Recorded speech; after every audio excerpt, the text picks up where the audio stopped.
অলিম্পিকে ক্রিকেট ফিরছে, তবে এটি কোনো খুশির খবর নয়।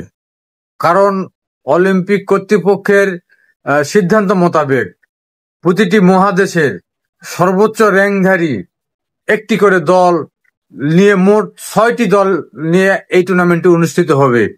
সেই হিসাবে স্বাগতিক মার্কিন যুক্তরাষ্ট্র খেলবে এবং এশিয়ার সর্বোচ্চ র্যাঙ্কধারী হিসাবে ভারত, ওশেনিয়ার সর্বোচ্চ র্যাঙ্কধারী হিসাবে অস্ট্রেলিয়া, আফ্রিকার সর্বোচ্চ র্যাঙ্কধারী হিসাবে দক্ষিণ আফ্রিকা এবং ইউরোপের সর্বোচ্চ র্যাঙ্কধারী হিসাবে ইংল্যান্ড এই টুর্নামেন্টে অংশগ্রহণ করবে। এ নিয়ে ব্যাপক সমালোচনা তৈরি হয়েছে, কারণ টেস্ট খেলুড়ে দেশগুলোকে বাদ দিয়ে এইরকম একটা বৈশ্বিক ইভেন্টে